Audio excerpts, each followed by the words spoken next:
día de ayer estábamos hablando de columna vertebral. Columna vertebral es un aparato, un montón de patología de acá. Y vale la pena tener los conceptos bien claros, los conceptos antiguos y los conceptos modernos. Porque todos los días cambian conceptos que están poniéndose al día.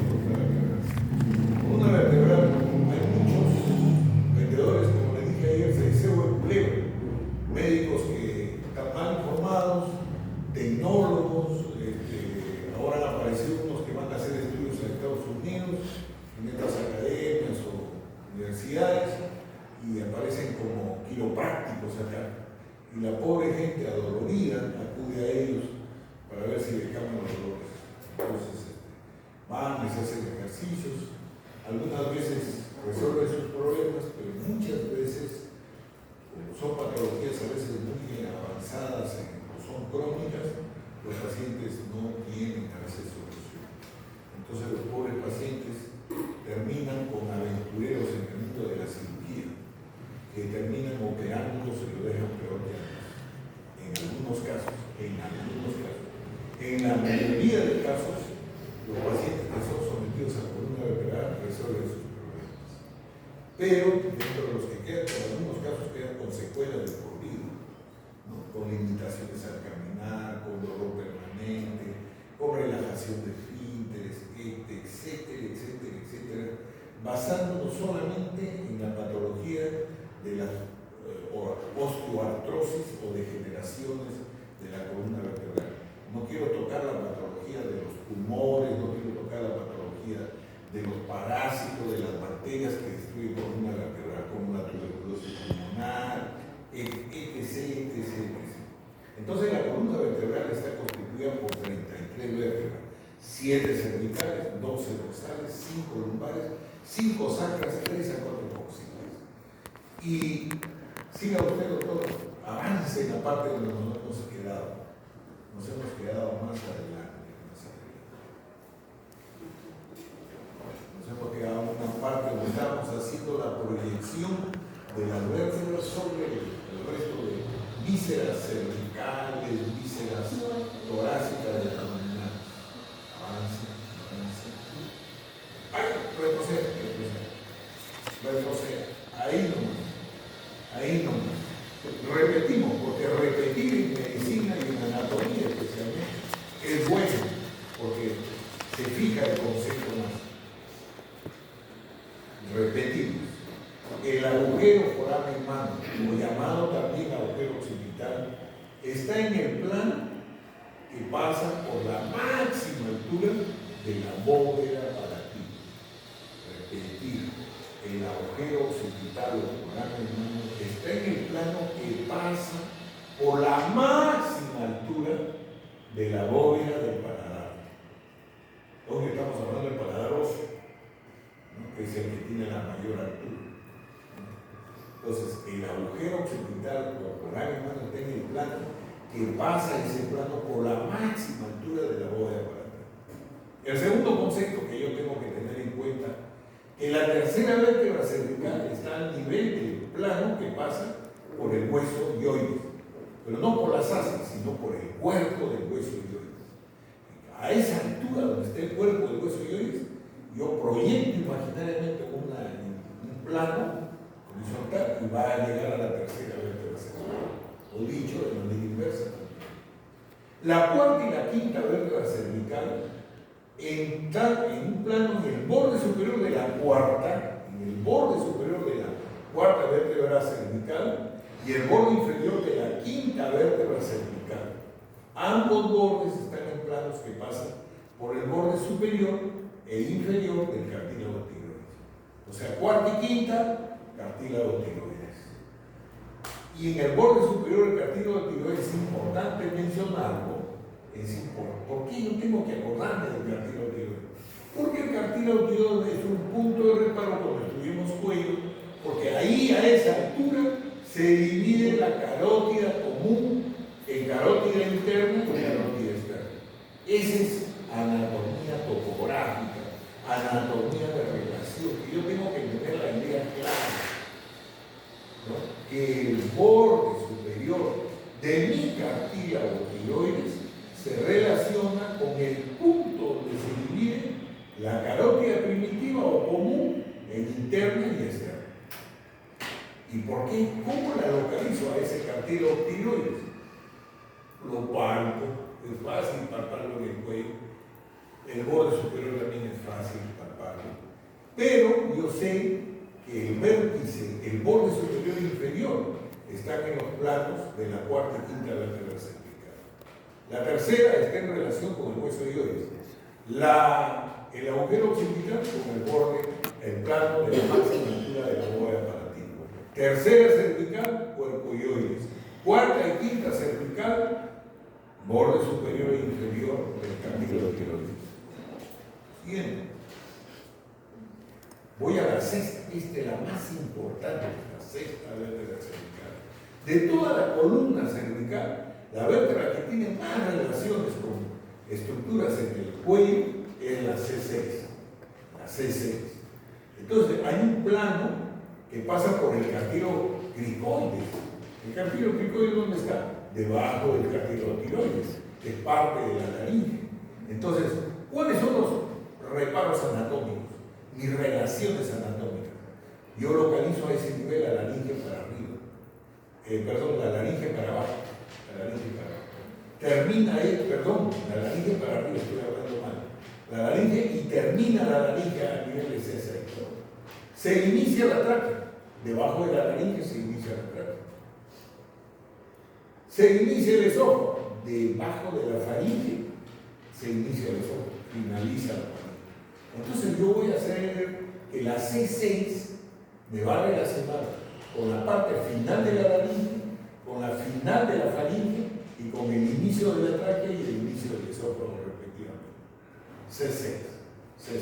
Pero no se queda solamente ahí, sino que a ese nivel de la C6, el músculo que viene del omóplato y se va al hueso ioides, el homoioideo, que es un músculo digástrico, me va a cruzar por delante de la arteria carótida común. Va a estar pasando por delante de la arteria carótida común en el cuello, ese moioideo.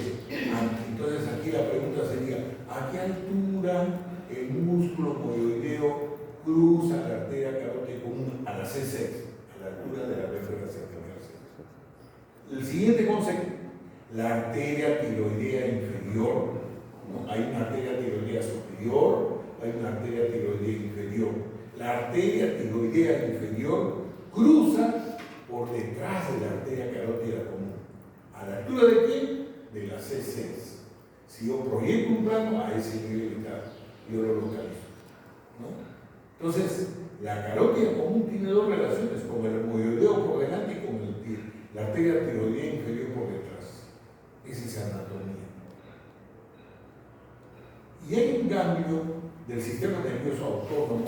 En el cuello hay tres ganglios simpáticos de la cadena ganglionar simpática. El ganglio simpático superior, el ganglio simpático medio y el ganglio simpático inferior. ¿A qué altura lo localizo ese ganglio simpático inferior o estrellado, porque parece una estrella, ¿no? Que resulta de la unión de la del ganglio C6 con el D1? Entonces, dice que se relaciona a la altura de la C6, por delante de la arteria tiroidea inferior. Por delante de la arteria tiroidea inferior. Apunten eso. Eso es importante. Siguiente. Seguimos con esa C6. Por eso digo, la C6 es muy importante en las vértebras cervicales. ¿Cómo yo localizo qué otro reparo anatómico tengo? Que está en relación cuando el nervio laríngeo inferior o recurrente, ¿no? Hay dos nervios laringeos inferiores recurrentes porque vuelven hacia arriba, por eso recurrente porque se ramifican y vuelven hacia arriba. Entonces, esos dos nervios recurrentes inferiores, tanto el derecho como el izquierdo, ingresan a la laringe, porque van a inervar a las cuerdas vocales. Entonces, otro punto de reparo anatómico de la C6, nervio laríngeo inferior o recurrente, ingresa a la laringe. Otro, la C6, La arteria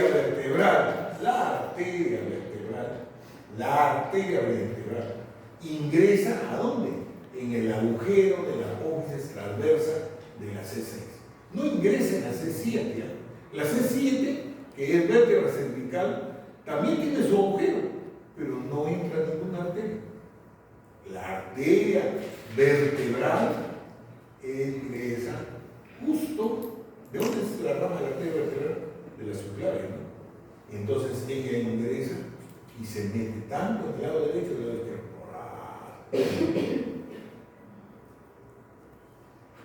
Ahora, otra. La C6 se relaciona con el estrecho superior del esófago. Recuerden que el esófago tiene 3 estrecheces en su recorrido hasta llegar al estómago. En el tercio superior hay una estrechez, justo ahí, cuando se inicia hay una estrechez. Hay un tercio medio y hay un tercio superior. Entonces, con un vaso en el tercio medio, en el callado, y con el carnes, que es el orificio superior del estómago, es el tercer estrecho. Pero en el estrecho superior del esófago se relaciona con la C6, en un plano. ¿Con quién otro más la C6? Con el cartílago cricoides, que lo hemos dicho. Siguiente. La séptima vértebra cervical, esa que tiene una apófisis espinosa grandotota, que yo inclino la cabeza a alguien y le palpo, y yo ya sé, la más saliente es la C6, la C7, porque tiene una apófisis espinosa, la más grande de toda la columna cervical. ¿No? Ya debajo de la C7 ya comienza la torácica primera, ya estoy en toras. Entonces, la séptima vértebra cervical, ¿a qué altura se encuentra? A nivel del istmo de la glándula tiroides. La glándula tiroides tiene 2 bolas al costado, o lóbulos tiroideos, y un lóbulo intermedio que lo une, que se le llama el istmo de la tiroides. Entonces, a esa altura de ese istmo estoy en C7, si proyecto el plano hacia atrás. ¿Y qué otra cosa más dice? Que esto coincide con el punto de la máxima altura del callado. ¿De qué callado? Hay callado aórtico, hay callado del conducto torácico linfático. Entonces, con el callado del conducto torácico linfático, el punto de máxima altura coincide con la C6. ¿Ok? Ahora vamos con las torácicas. La primera vértebra torácica, a este nivel se ubica el vértice de la pleura. Yo les dije en clase pasada que si yo trazo un través de dedo encima de la clavícula y me meto para aquel ladito, ahí, a la altura de los cercanos, yo me voy a encontrar con la pleura, con la punta de la pleura, con la parte apical o punta pleural y del pulmón también, ¿no? Entonces, con ese vértice, entonces estaría en la primera vértebra torácica. A ambas estructuras se las encuentra a un través por debajo del istmo tiroideo. Entonces, inmediatamente por encima del borde superior de la clavícula, en la cara lateral. Por eso, para que sepan ustedes, hay anestesias plexales. Yo por ejemplo puedo decirle, doctor, voy a operarle el codo. Póngame, doctor, al anestesiólogo, yo le puedo decir, póngame una anestesia plexal. Entonces él se va a la axila, no, se va a la región supraclavicular y él busca el escaleno anterior, dije, y el escaleno medio. Ahí pasan los troncos primarios. Entonces carga con su anestésico, inyecta y queda dormido. Ya el doctor puede comenzar. Ya lo comenzó a trabajar. Entonces, pero él va a evitar, ¿qué va a evitar? La pleura apical, porque si la pincha, se produce un colapso del pulmón. Y eso es grave. Se puede desviar el mediastino, el corazón puede haber un paro cardiorrespiratorio y puede el paciente morir. O sea, una simple aguja me puede desencadenar la muerte de una persona. Qué delicado que es, ¿no? Entonces, cuando los juzgan a los médicos, los juzgan justamente por eso. Pero si uno ha cumplido todo la recomendaciones, en los protocolos no hay ningún problema. Hubo un incidente, se demuestra que podría tener una posesión aberrante, pero hay que demostrar. La medicina está basada en evidencias, en pruebas. Tiene que probar, tiene que evidenciar. Muy bien, la segunda vértebra torácica está a nivel de la escotadura yugular. La escotadura yugular, las dos venas yugulares también en así. La yugular, porque hay tres venas yugulares. Hay una vena yugular anterior, una media y una lateral, ¿no? O interna. Una yugular interna, una lateral. La yugular interna es la que va con la arteria carótida común y con el nervio vago en el cuello. Pero en esa escotadura yugular, situada ¿dónde? En el borde, ¿qué borde? Superior de quién? Del manubrio esternal. En ese borde. O sea que si alguien, un asaltante, te mete una punta de acero por hacerte daño encima del manubrio esternal, puede dañarte a la vena. De la música te da un sangrado masivo y te mueres. Entonces, la segunda vértebra. Qué delicada que es la vida, ¿no? Y qué importante es saber respetarla. Entonces, la segunda vértebra torácica está ¿a dónde? A nivel de la escotadura yugular, en el borde superior del manubrio esternal. La T3 o D3, la T3, a nivel del borde inferior de la espina del omóplato. ¿Cuál es la espina del omóplato? La de abajo, que el omóplato es como un triángulo. Yo ya sé que está a esa altura de la vértebra torácica. Siga, doctor. La cuarta vértebra torácica. ¿Qué importancia tiene la cuarta vértebra torácica? Se detecta a nivel del plano horizontal que pasa por el ángulo esternal. El esternón es plano, pero tiene un ángulo. Tiene un ángulo entre el manubrio y el cuerpo del esternón. Allá hay un ángulo, manubrio esternal. ¿No? A ese nivel se encuentra el segundo cartílago costal. Qué bonito. ¿Cuántos cartílagos costales propios o cuántas costillas con su cartílago costal propio se articulan directamente con el esternón? Las 7 primeras costillas, ¿no? Entonces, el segundo cartílago costal, que correspondería a la segunda costilla, el segundo cartílago costal, está orientado la cuenta de arcos y espacios intercostales. Cuando le vamos a tomar un electrocardiograma, el clínico primero va contando sus espacios, va a ir poniendo los chupones, tanto en el lado derecho como en el izquierdo. Y él localiza el segundo arterio costal. Cuenta de arcos y espacios intercostales por delante del tórax. Procedimiento, ¿qué dice ahí? Procedimiento de utilidad clínica.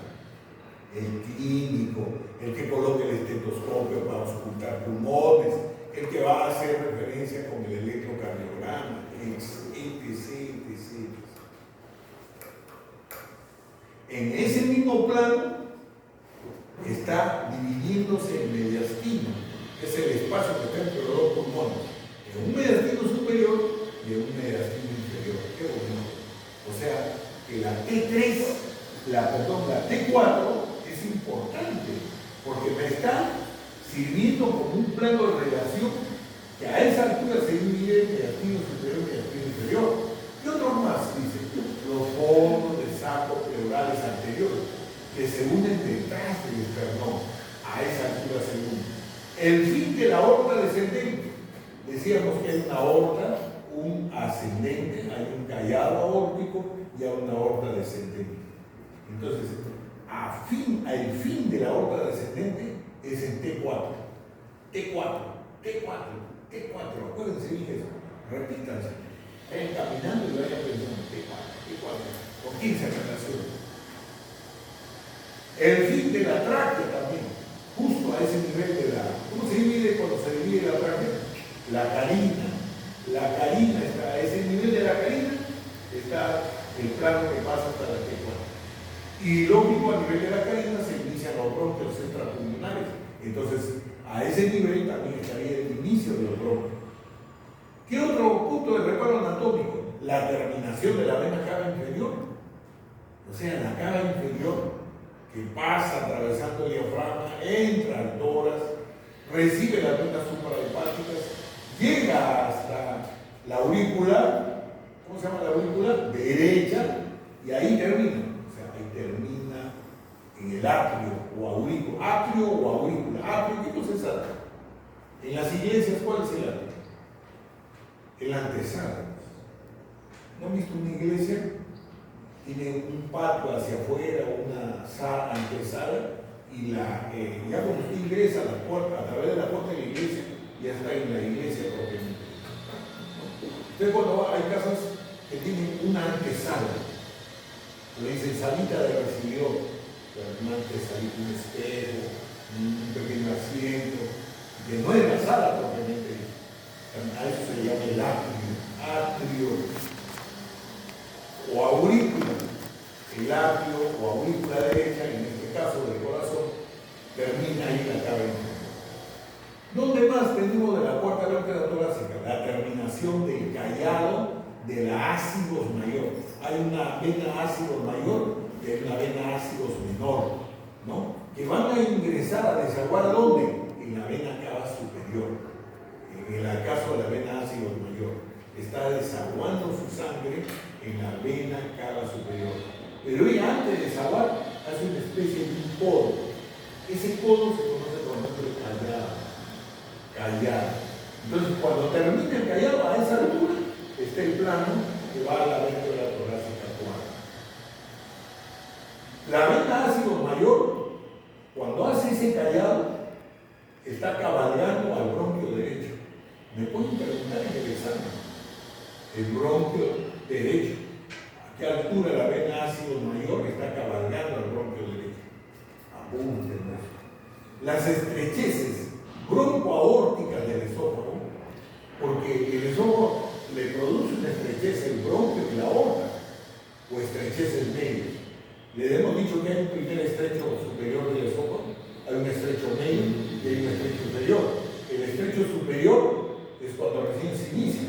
El estrecho medio es cuando el esófago es presionado por el bronquio, la aorta y el bronquio primario o extrapulmonar. ¿Ok? Viene el paciente y dice, doctor, cuando como que me quiero atorar. ¿Cuántos años tiene usted? ¿Cuántos años? Toma la presión y es hipertenso. Le damos una radiografía de un corazón de vaca, un bandazo. Probablemente es aorta.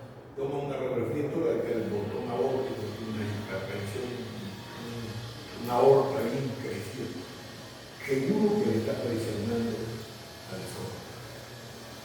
También el corazón presiona al esófago completamente. Entonces, el que sabe anatomía sabe clínica. Sabe por dónde entra, cuando opera. Sabe cuando examina qué es lo que puede tener el paciente. Entonces, tiene que saber que este es un pilar de la medicina. Siga, doctor. Ah, qué bacán, qué bonito. La sexta, la quinta, la sexta y la séptima están en relación con el conducto torácico que pasa por detrás del esófago. Mira, el conducto torácico. ¿Dónde se origina el conducto torácico? En la cisterna de Petri. ¿Dónde está la cisterna de Petri? El abdomen, el recto peritoneal. Entonces el conducto torácico pasa por detrás del esófago. A ese nivel de la T5, T6, T7. Pero a nivel de la T7, a su derecha, y a nivel de la sexta, está por detrás del esófago. ¿Entendieron? Y a nivel de la quinta vértebra, el esófago está a su izquierda, el conducto torácico está a su izquierda. ¿De quién? Del esófago. Están haciendo dos relaciones. El conducto linfático con el conducto torácico en relación con el esófago. A nivel de la quinta está a la izquierda. A nivel de la sexta se pone detrás del esófago, el conducto torácico. Y a nivel de la séptima, más arriba, perdón, más abajo, está, ¿a dónde está? Dice, a nivel está a su derecha. O sea, cuanto más abajo se pone a la derecha, cuanto más alto se pone a la izquierda. Cuando está en medio, en la sexta, está detrás del esófago. Todo es dos relaciones de dos vísceras, conducto torácico y esófago. ¿Me entendieron? Sí se entiende, ¿no? Ahora, otra vez con la torácica séptima. Está en relación con el ángulo inferior del omóplato. Parece que también hay una que está en relación con el ángulo inferior del omóplato. ¿Se acuerdan?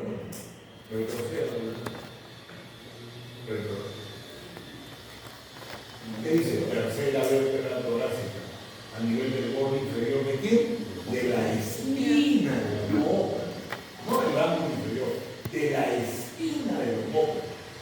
De la espina, ¿no? Aquella espina que divide en fosa supraespinosa, en fosa infraespinosa. O sea, cuando esa espinita se está iniciando, está a nivel de la torácica tercera.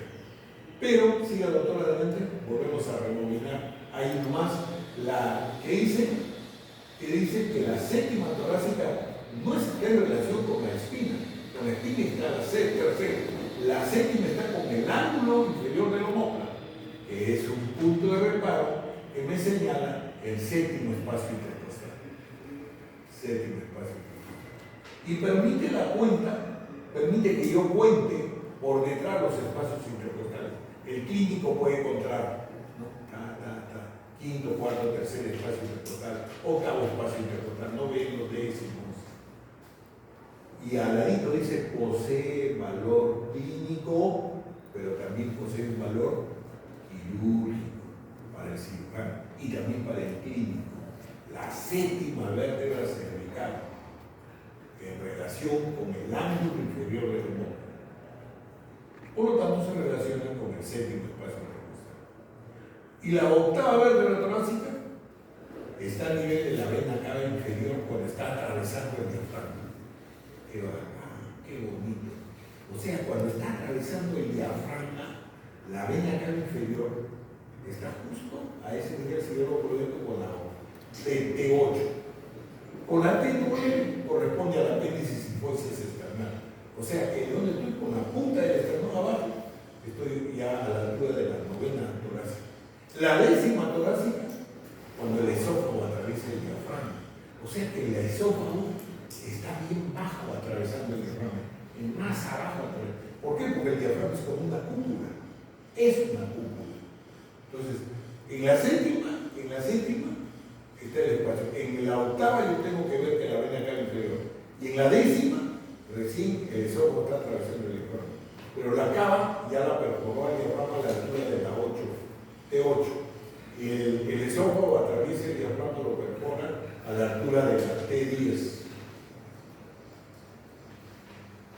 Y la doceava vértebra torácica atraviesa el diafragma, la aorta, la vena ácido mayor, el conducto torácico por detrás, medialmente el conducto torácico y las venas ácido por detrás y lateral arteria aorta en su recorrido a través del diafragma. Chévere. Ya con la mente uno comienza a imaginar dónde están las estructuras. Entonces ya me orienta. Para cuando yo voy al paciente puedo orientarme. Esto les va a servir cuando estén haciendo clínica, cuando estén haciendo quirúrgico, recogen sus copias de anatomía y las revisan. Y les van a hacer. Esto se había en anatomía, ahí se van a acordar. Siguiente. Vamos a la región lumbar. La primera, la L1, corresponde al plano transpilórico. El píloro del estómago, a esa altura está de L1. Y de esa altura, pues ese plano transpilórico es una distancia igual del pubis y de la impresión yugular acá arriba.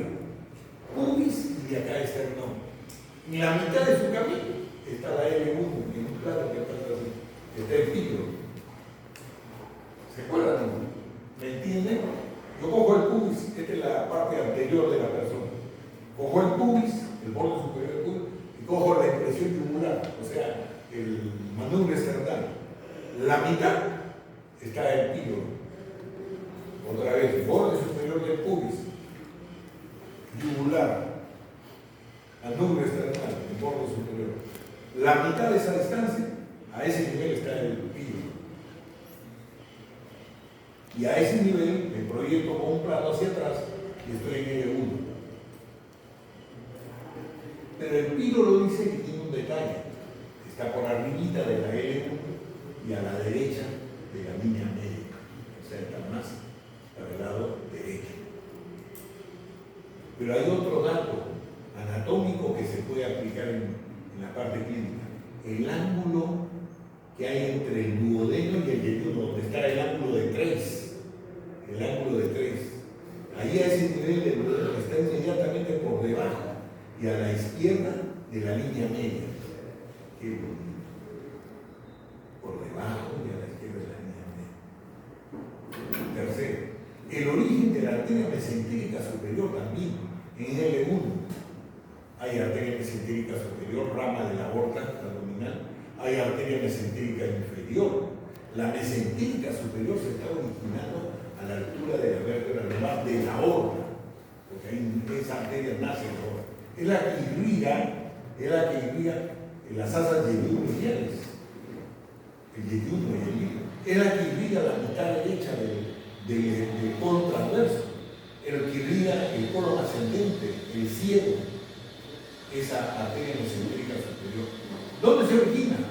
En la arteria aorta. ¿A qué altura? L1. L1, gracias. L1. ¿Ya? Y otra cosa más, ¿qué otro punto de detalle anatómico dice L1? El ilio renal. El ilio es la puerta de entrada del riñón.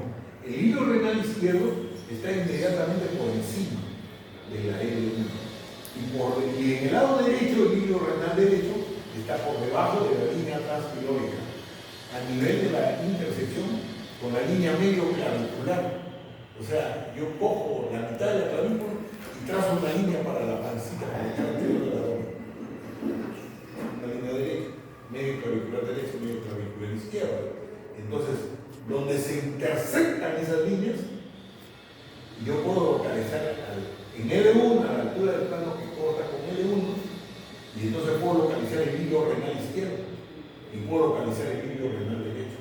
Esto sirve hasta para el que hace ecografía con el transductor, hace su barriga, y le sirve de punto de retorno. ¿Qué otra cosa dice más? El plexo ciliar, con el tronco arterial ciliar. La L1 es muy importante. Muy importante. El tronco celíaco de la arteria celíaca, la segunda rama de la arteria aorta abdominal. Uno dice que es la primera, otro dice que es la primera rama de la arteria aorta abdominal. Bueno, la segunda vértebra lumbar, ¿a qué nivel está? Justo a ese nivel finaliza la médula espinal. Se inicia el conducto torácico. Se encuentra la cisterna de Peque o linfática. Se ubica el término de la cisterna linfática de los troncos linfáticos que vienen de las costillas o costales, que vienen del intestino, que vienen del lado lumbar izquierdo y derecho, recogiendo linfa. Se van a drenar en la cisterna de Peque y a ese nivel está el nivel de la L2. Siguiente. La L3. Se proyecta el plano subcostal por el que se traza la línea subcostal o décimo costal. Yo trazo una línea subcostal a la altura de la décima costilla, entonces a esa altura está la L3. Y la L4, donde termina la arteria aorta. Todas las arterias aortas, la gran mayoría termina en la cuarta, en la L4. Hay varianzas lógicamente, pero la mayoría termina. Se inicia lógicamente cuando termina la aorta, se generan las ilíacas comunes, primitivas, derecha e izquierda. Entonces a ese nivel de L4. Se localiza la cresta ilíacas. Entonces yo parto la L3, la cresta ilíaca y me proyecto por detrás a la L lumbar 4, la línea bicristal. También se encuentra en el ombligo, pero el ombligo a veces es desplazado. Puede ser un gordo con una panzota, el ombligo pues lo tiene para abajo, o puede ser un gordo, un flaco asténico que tiene el abdomen bien hundido, excavado, y a veces tiene más arriba el ombligo, más abajo. El ombligo es muy relativo desde el punto de vista, pero si es un normosómico, una persona normosómica ideal puede tener a esa altura de L4. La L5, este es importante porque está a la altura de la vía ilíaca, de la espina ilíaca anterior superior, termina las venas ilíacas comunes a esa altura y se inicia la vena cava inferior. ¿A qué altura se inicia la vena cava inferior? L5. ¿A qué altura terminan las venas ilíacas comunes? L5. ¿Cuál es la otra línea con la cual puedo localizar la L5? Vía ilíaca. ¿Correcto? Siguiente. Vamos al sacro. La primera vértebra sacra a nivel del promontorio del borde superior. En realidad el promontorio es el borde superior de la primera sacra y el borde inferior de la L5. Es el punto donde está el estrecho superior de la pelvis. Hasta ahí llega el límite. La segunda vértebra sacra está a nivel de las espinas ilíacas posterior superior, que están atrás o detrás. El fondo de saco duro coxígeno, que está también a nivel de sacra 2.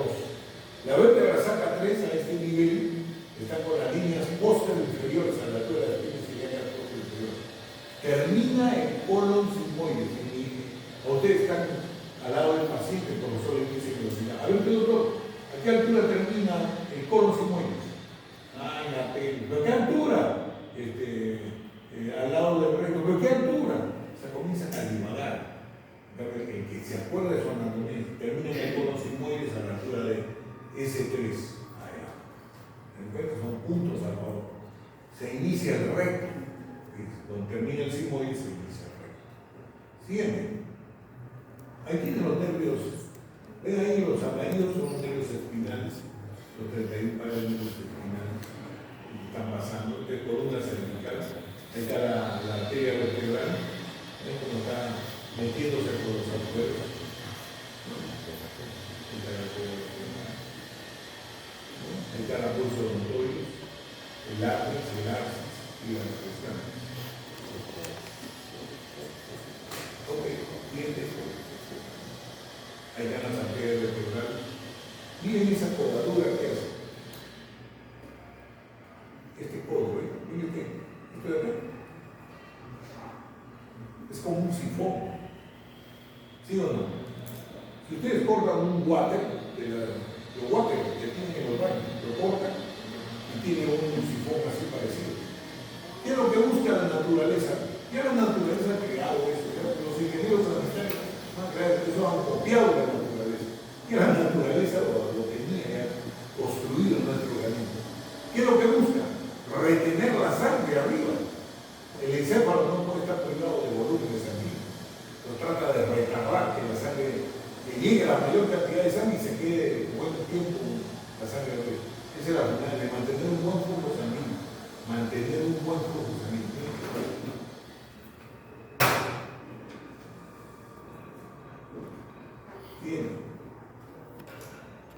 Siguiente, ya lo dije. También sigan ya eso. Se encuentra detrás de la columna vertebral, se extiende de la línea nucal al otro lado del riñón, con protuberancia occipital externa. O sea, esa es la nuca. ¿Cuál es la línea nucal? De uno a otro lado del límite. ¿Cuál es el límite? Es el punto medio radiológico de la occipital, con protuberancia occipital externa. Todo el mundo se la puede palpar ahí. Y uno proyecta una línea hasta la pulsa mastoides del temporal y distalmente llega al vértice del coxis. Y la línea espina ilíaca posterior. Espina ilíaca posterior superior.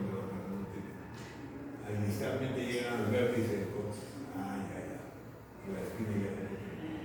No, pero lo importante es que sepa reconocer la línea nucal. La occipital externa. Del límite a la protuberancia occipital. Hasta el mastoide. Siguiente. Los límites, el líneo atermazoides es la límite superior de la columna vertebral. El límite inferior caudal es el plano horizontal que pasa por el vértice coxis. Eso es lo que es los límites laterales.